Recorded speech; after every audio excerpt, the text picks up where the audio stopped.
C'est une habitude bien installée maintenant. Chaque année, au mois de septembre, Wakanga invite ses militants à un week-end de formation. Et dimanche dernier, c'est à Etel que 50 personnes environ ont posé leurs valises.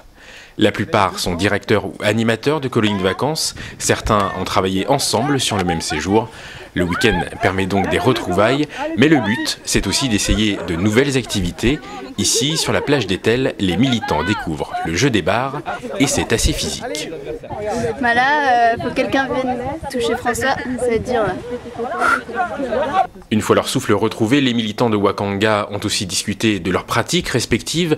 Argent de poche, temps d'expression des enfants, tout a été passé à la moulinette durant les discussions pédagogiques, plutôt profitables aux participants. Elles sont intéressantes aussi parce que du coup, on se confronte forcément à beaucoup d'idées différentes aux nôtres et on se remet peut-être plus en question facilement au vu des différents avis.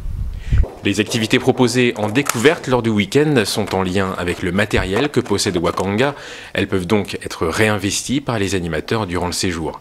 C'est le cas par exemple de l'atelier bois. Des panoplies d'outils complètes sont à disposition pendant les colos et vont permettre, comme ici, la fabrication d'un catamaran ou d'une catapulte.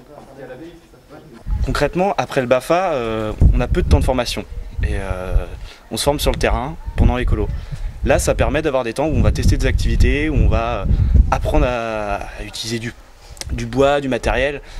Et dans ces activités, il y a aussi une part de défi personnel. Un groupe avait par exemple choisi la construction d'un radeau.